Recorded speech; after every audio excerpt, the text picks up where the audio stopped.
Well, this next story, or rather our next lead, is Eh bien, pinned around subject that is really nous nous rendons en contentious Afrique du across Sud. the world, being it something that regards race. Now, black students Les lycéens noirs de la ville de Africa's Pretoria ont manifesté high contre school la programs persistance de politiques prônant la suprématie blanche, institutionalized white politique, on le supremacist rappelle, policies qui avait été instituée embedded in dans South l'ancien Africa's système formerly d'apartheid. apartheid model system, and what pundits have termed the white policing of black hair. Now, in a video La diffusion d'une vidéo tournée vendredi dans cette école a alimenté la polémique. Elle montrait une élève tentant de résister à la barbarie d'un adulte. Dans une autre vidéo, on pouvait entendre les forces de sécurité dire aux jeunes filles noires qu'elles seraient toutes arrêtées. Et puis le directeur du Conseil exécutif pour l'éducation dans la province de Gauteng a rendu visite aux élèves de Pretoria Girls High selon les médias locaux. Hier, vous avez l'impression de ne pas être les bienvenus dans votre propre école. Vous avez mon soutien et je vous protégerai, avait-il auparavant déclaré tout en appelant les étudiantes au calme. Et puis les accusations de racisme au sein de l'école ne s'arrêtent pas là. Selon plusieurs témoignages, les jeunes noirs sont souvent sanctionnés car elles circulent en groupe ou s'expriment dans une langue autre que l'anglais ou l'afrikaans. Alors, nous avons échangé avec Oupa Bodibe, porte-parole du département de l'éducation de base de Gauteng. Alors, Monsieur Bodibe, il y a ces élèves qui ont manifesté à Pretoria contre une mesure qu'elles jugent discriminatoire. Avez-vous la même perception?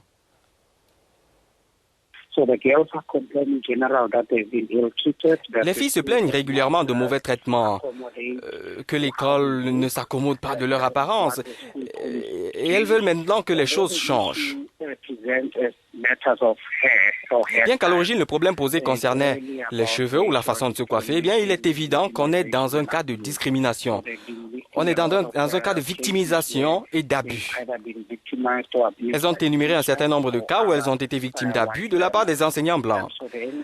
Alors les membres du Conseil pour l'éducation ont pris la décision de descendre dans cette école pour rencontrer les étudiants, la direction de l'école et les parents pour voir dans quelle mesure mettre en place une sortie de crise.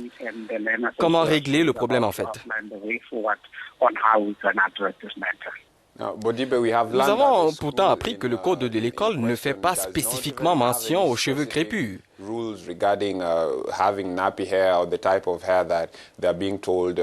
Qu'en est-il réellement? What do you say about that whole situation? Eh bien, si vous jetez un coup d'œil sur ce code de conduite de l'établissement scolaire, eh bien, il comprend une liste détaillée de règles sur les cheveux, ce qu'on appelle communément cheveux afro.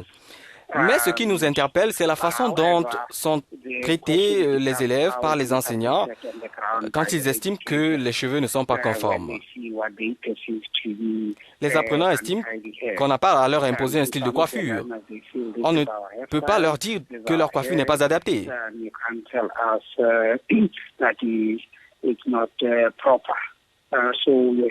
Nous avons donc ces points de vue divergents de part et d'autre. Nous souhaiterons donc que ce code de conduite soit revu et nous assurer que les enseignants soient sensibles et coopératifs avec les élèves lorsqu'il y a des problèmes de ce genre.